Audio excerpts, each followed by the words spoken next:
नमस्कार, तुमच्या सर्वांचं स्वागत करतोय आपल्या चॅनलवर. विजय सेतुपती हे नाव कुणाला माहीत नाही. विजय सेतुपती आपल्या भारतातील सर्वात मोठ्या हिरोचं नाव आहे. त्याने अनेक चित्रपट असे केलेत की ज्यामुळे त्याला सर्वच ठिकाणी ओळखलं जातं. त्याच्या चित्रपटांमध्ये साधारणतः अशी स्टोरी आपल्याला पाहायला मिळते की मागासवर्गीय लोकांवरती होणारे अन्याय अत्याचार असतील किंवा त्यासोबत त्यांच्याबद्दल जो काही गुन्हेगारी भूमिका असते किंवा त्यांच्यावरती कसं त्यांना गुन्हेगारीत लोटलं जातं याबाबत प्रश्न विचारणारे त्याचे चित्रपट असतात. त्यामुळे त्याचे चित्रपट संपूर्ण भारतामध्ये मोठ्या प्रमाणात सुपरहिट होतात आणि सर्वच ठिकाणी पाहिले देखील जातात.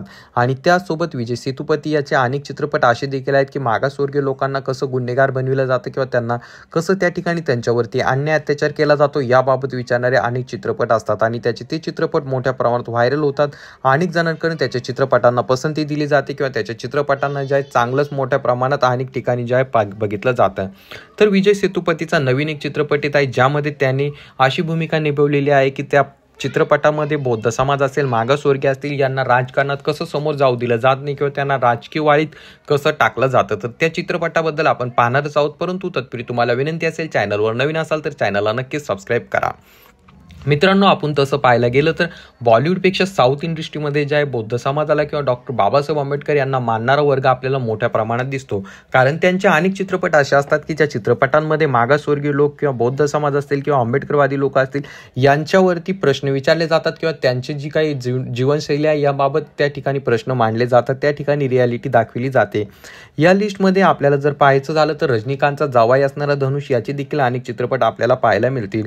धनुषचा 2021 मध्ये आलेला कर्णन चित्रपट असेल किंवा असुरन चित्रपट असेल यामध्ये त्यांनी जे डॉक्टर बाबासाहेब आंबेडकर यांचे विचार समाजामध्ये पेरण्याचं काम केलं. असुरनमध्ये त्यांनी स्पष्टपणे सांगितलं की शिक्षण प्रत्येकाने घेतलं पाहिजे. आपल्याला महामानवाने सांगितलं की शिक्षण हे वाघिणीचं दूध आहे, जो कोणी तो पिईल तो गुरगुरल्याशिवाय राहणार नाही. आणि आपली शेती, जमीन, प्रॉपर्टी सर्व काही कोणी हडपू शकतं पण आपलं ज्ञान कधीच कोणी हडपू शकत नाही, हे धनुषच्या चित्रपटामध्ये दाखविण्यात आलेलं होतं. त्याचसोबत रजनीकांत यांचे देखील अनेक चित्रपट असे आहेत की ज्यामध्ये मागासवर्गीय लोकांचे प्रश्न मांडले जातात किंवा त्यांच्यावरती होणाऱ्या अन्याय अत्याचार त्यांची घरे कशी श्रीमंत लोक हडपतात याबद्दल प्रश्न विचारले जातात. तर मित्रांनो, तुम्हाला सांगू इच्छितो रजनीकांत यांचा काला हा चित्रपट तुम्ही नक्कीच पाहिला असेल. त्या चित्रपटामध्ये ज्या मागासवर्गीय लोकांबद्दल प्रश्न मांडण्यात आले किंवा त्यांची घरे जे आहेत ही मोठी लोक कशी हडपतात किंवा बिल्डर लोक त्यांच्यावरती कसा दबाव आणतात आणि त्यानंतर एक आंबेडकरवादी नेता कसा त्यांच्यासोबत उभा राहतो या चित्रपटामध्ये दाखविण्यात आलेलं आहे. या चित्रपटाचं शूटिंग करत असताना बुद्धविहार कुठे दाखवायचं किंवा रजनीकांत यांच्या मागे डॉक्टर बाबासाहेब आंबेडकर यांचा फोटो केव्हा व कुठे दाखवायचं एक सुंदर असं कलाकृतीचं काम या चित्रपटामध्ये करण्यात आलेलं आहे. आणि त्यांचा तो चित्रपट खूप मोठ्या प्रमाणात व्हायरल देखील झाला होता आणि संपूर्ण भारत देशामध्ये मोठ्या प्रमाणात पाहिला गेला होता.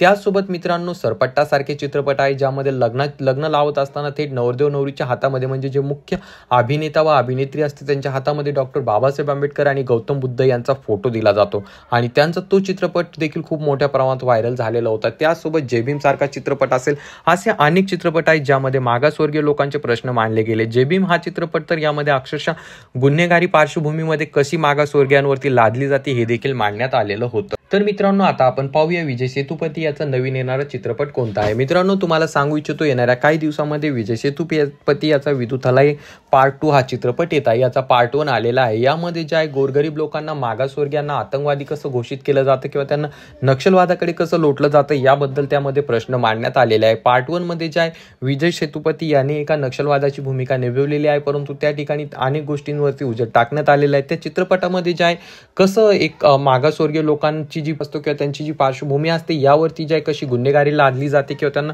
कसं अडकवलं जातं याबाबत त्या ठिकाणी प्रश्न विचारण्यात आलेला आहे. तर त्यासोबत याचाच आता पार्ट 2 येत आहे विदुथलाईचा.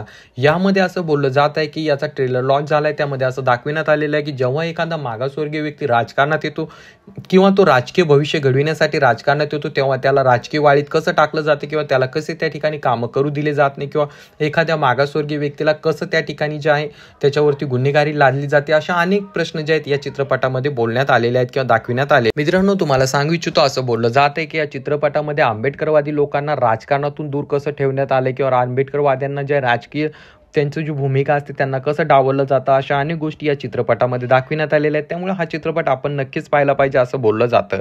परंतु मित्रांनो, आपण तसं पाहायला गेलं तर साऊथ इंडस्ट्रीमध्ये नेहमीच डॉक्टर बाबासाहेब आंबेडकर यांना जड माप देण्यात आलेली किंवा त्यांना ज्या उच्च भूमिका देण्यात आलेली आहे किंवा त्या साईडचे हिरो खूप मोठ्या प्रमाणात डॉक्टर बाबासाहेब आंबेडकर यांना मानत असतात. याचं सर्वात मोठं उदाहरण द्यायचं झालं तर विजय सेतुपती हा तर आहेच, त्याचसोबत विजय थलपती हा देखील आहे. विजय थलपती याने गेल्या काही दिवसांपूर्वी त्याचा शेवटचा चित्रपट केला आणि त्यानंतर त्याने जे राजकारणामध्ये प्रवेश केला आणि राजकारणामध्ये प्रवेश केल्यानंतर जेव्हा त्याला सर्वात अगोदर प्रश्न विचारण्यात आला की तुमचा हा जो पक्ष असेल किंवा तुमची जी राजकीय भूमिका असेल ही कोणत्या बाजूने असेल किंवा तुम्ही कोणत्या दिशेने चालणार, तर त्याने सर्वात अगोदर सांगितलं की माझा जो हा पक्ष आहे किंवा मी जो काही माझी जी विचारसरणी आहे ती डॉक्टर बाबासाहेब आंबेडकर म्हणजे डॉक्टर भीमराव रामजी आंबेडकर यांच्या मार्गावरती चालणारी आहे. त्याचसोबत त्याने सांगितलं की मी पेरियार यांच्या मार्गावरती चालणारा हा माझा जो पक्ष असेल. आणि त्याचसोबत मित्रांनो, अशा देखील बातम्या समोर निघून आल्या होत्या की जेव्हा विजय थलपती याने राजकारणात प्रवेश केला होता त्या अगोदर त्यांनी डॉक्टर बाबासाहेब आंबेडकर यांच्या जीवनावरती असणारी जवळपास निम्म्याहून जास्त पुस्तके वाचून काढली होती. कारण त्याचं मत होतं की डॉक्टर बाबासाहेब आंबेडकर यांच्याबद्दल जर कुणी पुस्तके वाचली किंवा त्यांच्याबद्दल जर कुणी अध्ययन केलं आणि त्यानंतर जो तो व्यक्ती राजकारणामध्ये आला तर तो प्रत्येकाच्या प्रश्नाचं उत्तर देऊ शकतो किंवा त्याच्यावरती टीका टिप्पणी करणं खूप अवघड होतं असं त्याने मत होतं. यावरनं ही गोष्ट नक्कीच सिद्ध होती की बॉलिवूडपेक्षा टॉलिवूडमध्ये डॉक्टर बाबासाहेब आंबेडकर यांना मानणारा वर्ग जो आहे खूप मोठ्या प्रमाणात आहे आणि तो डॉक्टर बाबासाहेब आंबेडकर यांना चांगल्या प्रकारे व्यवस्थित प्रमाणे मानतो. सोबत मित्रांनो, तुम्हाला सांगू इच्छितो आपल्या बॉलिवूडमध्ये डॉक्टर बाबासाहेब आंबेडकर यांचा फोटो फक्त एक दाखविण्यासाठी कितीतरी वर्ष लागली होती, परंतु त्या उलट टॉलिवूडमध्ये डॉक्टर बाबासाहेब आंबेडकर यांचा फोटो खूप लवकर आणि खूप अगोदर दाखविण्यात आलेला होता. कारण डॉक्टर बाबासाहेब आंबेडकर हे जे आहेत सर्वव्यापी आहेत आणि त्यांचं जे कार्य आहे सर्वांसाठी आहे हे टॉलिवूडला खूप अगोदर समजलेलं होतं आणि त्यामुळे टॉलिवूडमध्ये डॉक्टर बाबासाहेब आंबेडकर यांना मानणारा वर्ग देखील आपल्याला मोठ्या प्रमाणात पाहायला मिळतो. मित्रांनो, डॉक्टर बाबासाहेब आंबेडकर यांच्याबद्दल अनेक चित्रपट आलेत, परंतु त्याचसोबत आता विजय सेतुपती यांचा येणारा चित्रपट जो आहे तो देखील आता मोठ्या प्रमाणात सुपरहिट होईल किंवा त्यांनी जे मागासवर्गीयांचा जो प्रश्न मांडला किंवा मागासवर्गीयांवरती होणारे अन्याय अत्याचार याबाबत जे काही प्रश्न मांडण्याची भूमिका घेतली त्यामुळे त्या चित्रपटाला खूप सारे लोक पाहतील आणि त्यावरनं काहीतरी संदेश आपल्याला नक्कीच मिळेल असं आता वाटायला लागलंय. परंतु त्याचसोबत डॉक्टर बाबासाहेब आंबेडकर आणि त्यासोबत राजकारणामध्ये आता डॉक्टर बाबासाहेब आंबेडकर यांच्या संविधानावरती देखील आता वेगवेगळे पक्ष भूमिका घेताना दिसत आहेत. त्यामुळे आता डॉक्टर बाबासाहेब आंबेडकर हे नाव येत्या काही दिवसामध्ये केंद्रस्थानी असेल आणि डॉक्टर बाबासाहेब आंबेडकर यांच्या नावावरती आजपर्यंत चालत आलेलं राजकारण आता यापुढे फक्त आणि फक्त त्यांच्याच नावावरती चालेल असं दिसून येतंय. आणि टॉलिवूड असो किंवा बॉलिवूड असो सर्वांना एक गोष्ट समजून चुकली की इथून पुढे कुठलाही चित्रपट जर काढायचा असेल आणि त्यामध्ये जर डॉक्टर बाबासाहेब आंबेडकर यांचे विचार दाखविले किंवा मागासवर्गीय लोकांचे प्रश्न जर आपण मांडायचा प्रयत्न केला तर ते चित्रपट नक्कीच सुपरहिट होऊ शकतात. त्यासाठी उदाहरण द्यायचं झालं तर आर्टिकल 15 असेल किंवा त्याचसोबत डॉक्टर बाबासाहेब आंबेडकर यांच्यावरती आलेला जय भीम हा चित्रपट असेल किंवा सरपट्टा असेल किंवा त्याचसोबत आसुरन असेल, कर्णन असेल, काला असेल, असे अनेक चित्रपट आहेत ज्यामध्ये डॉक्टर बाबासाहेब आंबेडकर यांची भूमिका किंवा यांच्या कुठल्या ना कुठल्या विचाराची त्या ठिकाणी एक छाप सोडण्यात आलेली आहे. आणि सर्वात आता लेटेस्ट आलेला थंगलान हा चित्रपट देखील डॉक्टर बाबासाहेब आंबेडकर यांच्याबद्दल अनेक गोष्टी किंवा बौद्ध समाजाबद्दल अनेक प्रश्न सांगून जातो. तरी मित्रांनो, तुम्हाला याबद्दल काय वाटतं खाली कॉमेंट करून सांगा. चॅनलवर नवीन असाल तर चॅनलला नक्कीच सबस्क्राईब करा आणि हा व्हिडिओ जास्तीत जास्त आणि मोठ्या प्रमाणात शेअर करा. आजच्यासाठी एवढंच. धन्यवाद मित्रांनो.